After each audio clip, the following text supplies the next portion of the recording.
ಅದಕ್ಕ ತಮ್ಮ ಏನಕ್ಕೆ ತಮ್ಮ ನಮ್ಮ ಅವ್ವಗಳು ಬೀಸುತ್ತಲ್ಲಿ ಬೀಸ್ಕೊತ ಹಾಡ ಹೆಂಗ್ ಆಡ್ತಿರ್ತೇವ್ ಹೆಂಗ್ ಆಡ್ತಿರ್ತೇವ್ ಎಲ್ಲಿಯ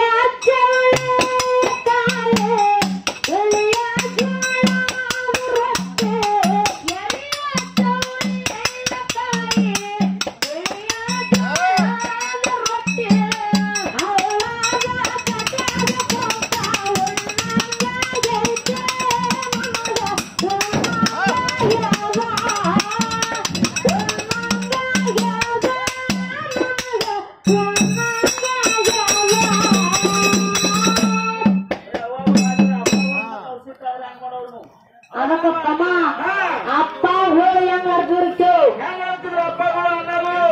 ಮನೆಯ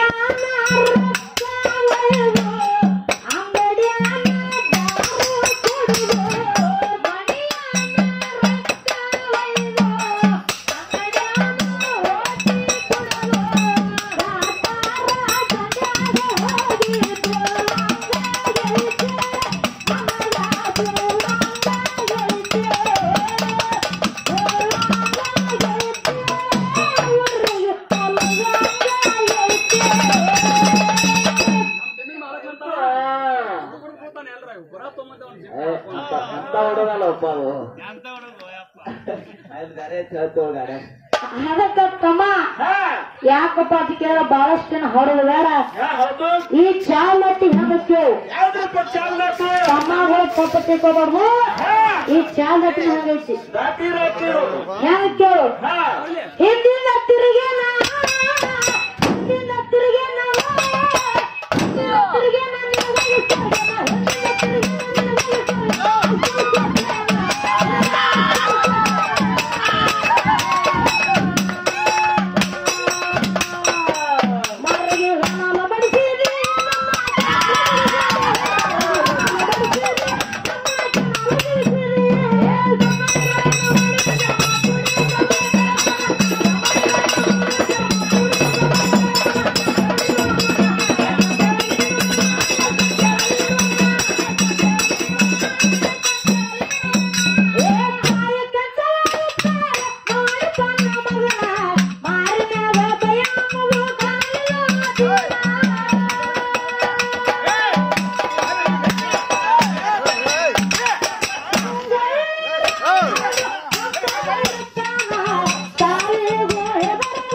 ಗಾಡಿ ಯಾಕೆ ತರ್ಬಿರಿ ಗಾಡಿ ಯಾಕೆ ತರ್ಬೇರಿ ಅಂತ ಹೇಳಿ 2ನೇ ಸಲ ನಮ್ಮ ಅಣ್ಣ ಕೇಳು ಗೊತ್ತಂದ್ರೆ ಗೇರ ಬದಲು ಮಾಡಿ ಮತ್ತೊಂದು ಗೇರ ಹಾಕಕ್ ಮುಂದ್ ಹೋಗ್ಬೇಕು ಗಾಡಿ. ಅದಕ್ಕ ತಮ್ಮ ಏನಾಯ್ತು ನಮ್ಮ ಕಾಳ್ಬಿಡು ಅಣ್ಣಾಗ ಏನ್ ಮಾತ್ರ ಮಾತು ನಿಮ್ಮ ಅಣ್ಣಾಗ ಅಂದ್ರ ಇನ್ನೊಬ್ಬ ಅಣ್ಣಾಗ ಹತ್ತಬಾರ್ದು ಜಾನಪದ ಹಾಡಿ ನೋಡ ಅಣ್ಣಾಗ ಅವನಿಗೊಂದು ಮಾತು ಏನು ಹೇಳಪ್ಪತ್ತಾರ ಏನ್ ಹೇಳ್ಬೇಕಂತೀರಿಪ್ಪ ಅಷ್ಟು ಕಾಳ್ಬಿಡು ಕುಡಿನ ಇದ್ದಿತ್ತಪ್ಪ ಅಂತಂದ್ರ ಇತ್ತಂದ್ರ ಇವತ್ತಿಲ್ಲಿ ಚಟ್ರಕಿ ಗ್ರಾಮದೊಳಗೆ ಹೆಸರು ಉಳಿಸ್ಕೋಬೇಕಾಗಿತ್ತಪ್ಪ ಅಂತಂದ್ರ ಹೆಂಗಪ್ಪ ಅಂತಂದ್ರ ಹೆಂಗ್ರಿಪ್ಪ ನಿನ್ನ ಹೆಸರಲ್ಲಿ ಉಳಿಬೇಕಂತ ಹೇಳಿ ಏನನಿ ಅದನ್ನ ಮ್ಯಾಗ ಏರಿ ಬಿಡಾಕತ್ತಿ ನೋಡು. ಅದಕ್ಕ ಅಣ್ಣಾಗೊಂದು ಮಾತು ಹೇಳ್ತೀನಿ, ಏನಾಗ್ತೀರಿಪ್ಪ ಇಲ್ಲಿ ನಮ್ಮ ಅಣ್ಣಗಳು ಹೆಂಗ ತಾಳ ಬಡಿತಾರ ನೋಡು. ನಮ್ಮ ಹುಡುಗರು ಹೆಂಗ ತಾಳ ಬಡಿತಾರ ಯಾವ ಕಮ್ಮ ಅವ್ರ ಹೆಸರೇನು ಕೇಳು. ಯಾರು ಪ್ರವೀಣ ಬುಳನ ಹೆಂಗ ತಾಳ ಬಡಿತಾರ ನೋಡು, ಹಂಗಿಲ್ಲಿ ತಾಳ ಬಡುವ ತೋರಿಸು ಜಾನಪದ ಹಾಡು. ಕಾಲ ಬಂದ್ರೆ ಮುಗಿದೈತು ಸರ್ಕಸ್ ಮಾಡಕ್ ಬಂದು ಈ ಕಾಲ ಹಾಕಿದ್ರೆ ನೀ ಕಾಲ ಹಾಕಿ ನೋಡೋಣ ಏನ್ರಿ ಮಾಡಕ್ ಹೋಗ್ಬೇಡ. ನಮ್ಮ ಹುಡುಗರ ಗೊತ್ತೆ ಹೋಗ್ತಾರೆ ಮಾಡಿ ಎತ್ತಿ ಬಿಡೋ ಒಂದು ಹುಡುಗರಲ್ಲಿ ನೀವು ಇವತ್ತು ನಮ್ಮ ಹುಡುಗರಿಗೆ ನಿನಗೆ ತಗೋಬೇಕು ನಿನ್ನೆ ಎತ್ತ ತಿಳ್ಕೊಂಡ್ ಬಿಡ್ತೀವಿ ನಾವು. ಯಾಕಪ್ಪ ಅಂತಂದ್ರ ಎಲ್ಲರೂ ಇವತ್ತು ಚಟ್ರಿಕಿ ಗ್ರಾಮಪ್ಪ ಅಂತಂದ್ರ ಇದು ಹೂ ಮಾರುವಂತ ಜಾಗ ತಮ್ಮ. ಎಲ್ಲರೂ ಹುಲ್ಲು ಮಾರೋಕಿನಂದ್ರ ಇಲ್ಲಿ ದೊಡ್ಡ ಕಲಾವಿದರದಾರ ಏನ್ ಮಾಡ್ತಾರ ಹೇಳ ನೋಡೋಣ. ಏನ್ ಮಾಡ್ತಾರ ನೀವು ಹೇಳ್ರಲ್ಲ ಚರ್ಮ ಸುರಿದ ಹೌದು ಅದಕ್ಕ ಬಟ್ಟ ಡಗ ಬಿಡವನಿ ಅಂದ್ರೆ ನಿನಗೆ ಗೊತ್ತಲ್ಲ. ಯಾಕಪ್ಪ ಅಂತಂದ್ರ ಬಹಳ ತಿಳಿದ ಮಾತಾಡ್ಬೇಕಾಗೈತಿ ಇವತ್ತಿಲ್ಲಿ. ಅದಕ್ಕ ಯಾಕಪ್ಪ ಅಂತಂದ್ರ ಅಣ್ಣ ತಿಳ್ಕೊಂಡು ಉಳ್ಕೋಬೇಕಾಗೈತಿ ಬಹುದೊಳಗ. ಅದಕ್ಕ ತಮ್ಮ ಇರ್ಲಿ ಯಾಕಪ್ಪ ಅದಕ್ಕೆಂದ್ರ ಬಹಳಷ್ಟು ಮಾತಾಡುದಿಲ್ಲ. ಮುಂದಿನ ಸಂದಿಗೆ ನಮ್ಮ ಅಣ್ಣ ತಾಬಿಡಕ್ ಬರ್ಕೊಂತಮ್ಮ ಇದನ್ನ ಹೆಗಲ ಮೇಲೆ ಹಾಕೊಂಡು ಯಾಕಪ್ಪ ಅಂತಂದ್ರ ಇರ್ಲಿ. ಯಾಕಂದ್ರ ಬಹಳಷ್ಟು ಮಾತಾಡುದು ಬೇಡ. ಏನು ಚಾಲು ಮುಂದುವರ್ಸೋಣ. ವಿಜಯಪುರ ಜಿಲ್ಲಾ